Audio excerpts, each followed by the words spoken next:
warahmatullahi wabarakatuh. Pada kesempatan kali ini, kami akan menganalisis laporan keuangan PT Fast Food Indonesia.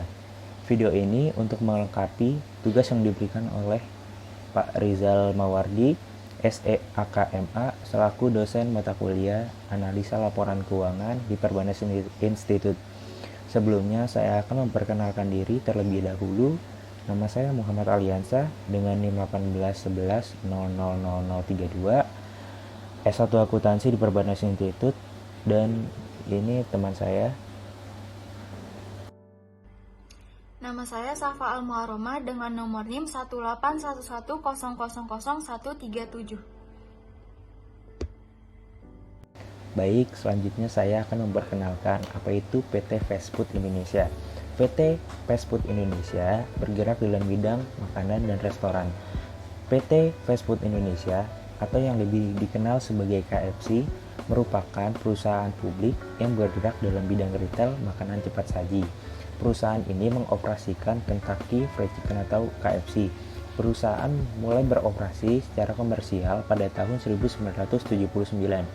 Perusahaan ini mengelola merek KFC di Indonesia berdasarkan kerjasama Waralaba dengan Yum Brands yang merupakan grup pemilik waralaba sejumlah merek terkemuka, contohnya seperti Pizza Hut dan Taco Bell. Selanjutnya, saya akan menjelaskan tentang pengertian dari laporan keuangan. Laporan keuangan adalah laporan yang berisi pencatatan uang dan transaksi yang terjadi dalam bisnis, baik transaksi pembelian maupun penjualan dan transaksi lainnya yang memiliki nilai ekonomi dan moneter. Biasanya, laporan ini dibuat dalam periode tertentu. Penentunya ditentukan oleh kebijakan perusahaan. Apakah dibuat dalam setiap bulan atau setiap tahun sekali. Laporan keuangan dibuat untuk mengetahui kondisi finansial suatu perusahaan, sehingga pengguna informasi akuntansi bisa melakukan evaluasi dan pencegahan jika kondisi keuangan usaha mengalami masalah atau memerlukan perubahan. Selanjutnya, saya akan menjelaskan tentang jenis rasio keuangan. Yang pertama saya akan jelaskan rasio likuiditas.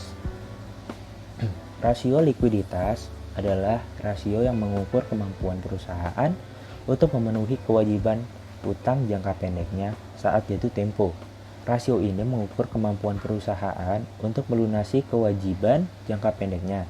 Rasio keuangan yang termasuk sebagai rasio likuiditas diantaranya adalah rasio lancar atau aset rasio, quick ratio achievement, dan cash ratio.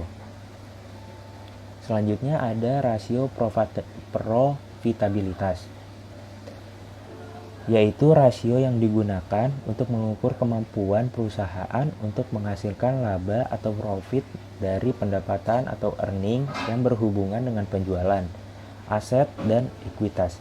Beberapa jenis rasio profitabilitas sering yang digunakan adalah margin laba kotor atau gross profit margin, margin laba bersih atau net profit margin, return on asset atau ROA, return on equity atau ROE, return on sales atau ROS, return on capital employed atau ROCE. Selanjutnya, rasio aktivitas. Rasio aktivitas atau sering juga disebut sebagai rasio efisiensi adalah jenis rasio keuangan yang mengukur secara efektif perusahaan memanfaatkan aset mereka untuk menghasilkan pendapatan, yang tergolong sebagai analisis rasio aktivitas. Diantaranya adalah rasio perputaran persediaan atau inventory turnover ratio, rasio perputaran atau total aktiva turnover ratio, dan rasio perputaran aktiva tetap atau fixed asset turnover ratio. Selanjutnya ada rasio solvabilitas, yaitu disebut juga dengan rasio leverage atau leverage ratio, adalah rasio keuangan yang mengukur kemampuan perusahaan untuk memenuhi kewajiban jangka panjangnya seperti pembayaran bunga atas hutang, pembayaran pokok akhir atas hutang, dan kewajiban-kewajiban tetap lainnya. Jenis-jenis rasio solvabilitas yang sering digunakan adalah rasio hutang, terhadap ekuitas atau debt to equity ratio, rasio utang atau debt ratio, dan times interest earned ratio. Selanjutnya, kelompok kami akan menganalisis dari laporan keuangan pada PT Fast Food Indonesia. Di sini kami menggunakan dua rasio, yaitu rasio likuiditas dan rasio profitabilitas. Pertama, kami akan menganalisis dari rasio likuiditas. Yang pertama, current asset. Current asset adalah salah satu rasio likuiditas yang digunakan untuk menilai posisi likuiditas suatu entitas dengan menggunakan hubungan antara aktiva lancar dan liabilities lancar. Rasio lancar memberikan petunjuk kepada pengguna dan pembaca apakah entitas mungkin mengalami masalah atau tidak untuk melunasi kewajiban lancarnya. Dengan menggunakan kas yang tersedia dan aset lancar lainnya menjadi kas. Nah, di sini sudah terlihat bagaimana rumus dari current ratio, yaitu current asset dibagi current liabilities dikali 100%. Di sini kami sudah menemukan hasil dari current ratio pada tahun 2017 yaitu sebesar 1,89, di 2018 yaitu sebesar 1,90. Kesimpulannya, jika rasio di atas 1 dalam analisis rasio likuiditas, itu berarti perusahaan aman untuk membayar kewajiban lancarnya dengan menggunakan aset lancarnya. Jadi, dapat disimpulkan, PT Fast Food Indonesia dapat membayar kewajiban lancarnya, dan jika dilihat nilai current ratio 2018 lebih tinggi, artinya adanya peningkatan pada perusahaan tersebut. Ini merupakan laporan keuangan dari PT Fast Food Indonesia. Selanjutnya, saya akan menjelaskan quick ratio. Quick ratio adalah suatu indikator yang biasa digunakan untuk mengukur kemampuan perusahaan dalam memenuhi seluruh kewajiban jangka pendek. Biasanya, pemenuhan kewajiban jangka pendek dilakukan dengan menggunakan aset berwujud atau liquid perusahaan. Nah, di sini sudah kami hitung quick ratio dari perusahaan tersebut. Rumusnya adalah current asset dikurang inventory dibagi current liabilities dikali 100%. Namun di sini sudah kami hitung nilai yang didapat dari quick ratio di 2017 yaitu sebesar 2,98, di 2018 yaitu 2,91. Kesimpulan dari quick ratio ini adalah rasio cepatnya adalah 2,98 dan 2,91. Artinya, perusahaan memiliki kemampuan baik untuk menyelesaikan kewajibannya.